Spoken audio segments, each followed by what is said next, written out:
La BBC a publié un documentaire exposant les défunts prédicateurs nigérians TB Joshua qui a fait parler de lui et beaucoup le défendent. Bien que je ne connais pas le motif de la BBC pour faire ce documentaire, je sais ce que le Seigneur Jésus m'a dit à son sujet. C'est quelque chose qui m'a fait des ennemis même parmi les membres de ma famille, mais c'est une vérité que je ne peux nier et dont je parlais. Ma mère adorait le regarder et nous regardions beaucoup sa chaîne de télévision chez mes parents et honnêtement, nous avons vu tous ceux qui disaient quelque chose de négatif à son sujet comme être utilisé par Satan pour détruire l'œuvre de Dieu.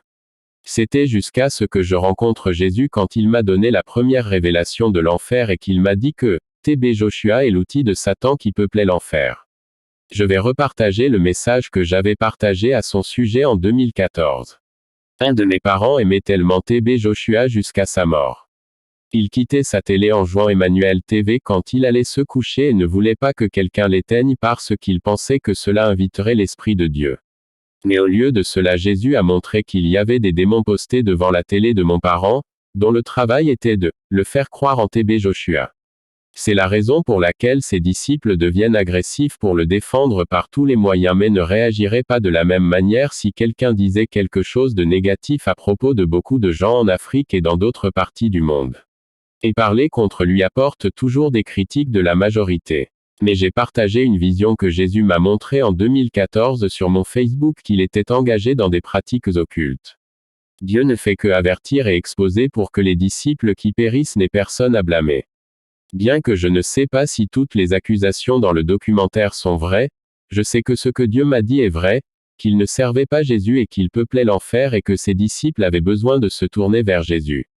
Message partagé sur Facebook le 11 octobre 2014 par Rachael. Message ci-dessous a été donné par le Seigneur Jésus le 5 janvier 2012, le jour où j'ai été baptisé par le Saint-Esprit et que j'ai eu la première rencontre surnaturelle avec Jésus. Avant cela, j'aurais défendu TB Joshua. Avertissement de Dieu aux prédicateurs et leurs abonnés. Les avertissements suivants aux prédicateurs et à leurs disciples m'ont été donnés par le Seigneur Jésus-Christ. La première fois que j'ai reçu ces avertissements, c'était pendant la prière à la maison, la dernière fois était aujourd'hui, avertissement répété. Ils sont partagés ici pour que les abonnés soient avertis. Le Seigneur Jésus-Christ a dit TB Joshua conduit le peuple de Dieu en enfer en ne prêchant pas la repentance.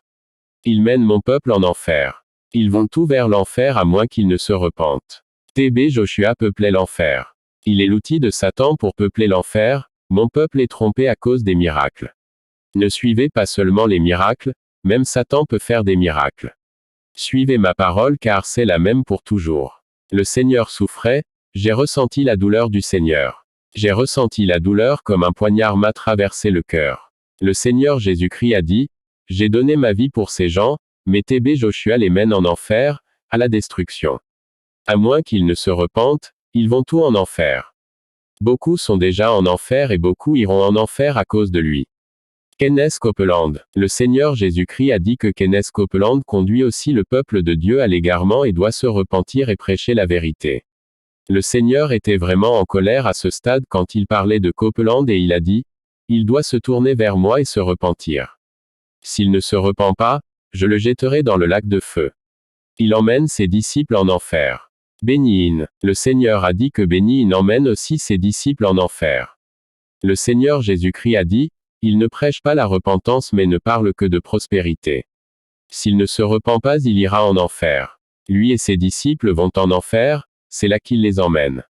Le Seigneur était vraiment en colère à propos des prédicateurs de l'évangile de prospérité et il a dit, ils ont peuplé l'enfer et ils ne parlent que de prospérité, ils n'avertissent pas mon peuple du péché.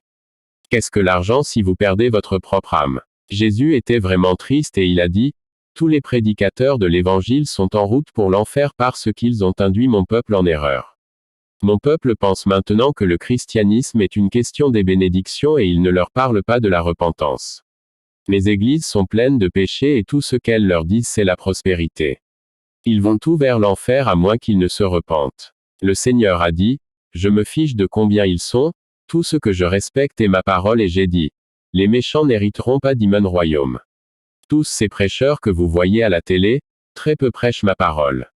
La majorité emmène juste les gens en enfer. Ce sont des âmes précieuses que j'ai créées, elles les conduisent en enfer.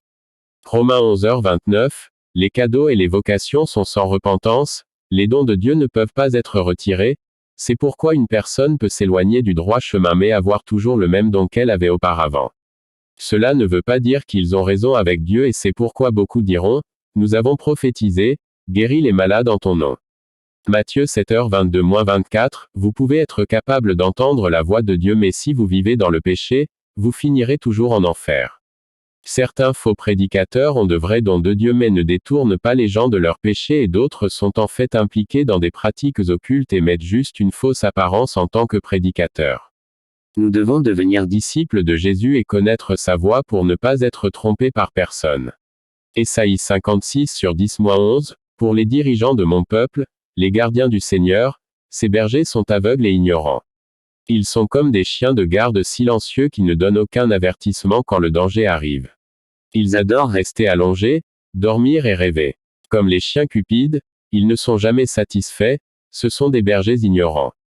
Tous suivant leur propre voie et leur intention de gagner leur profit personnel.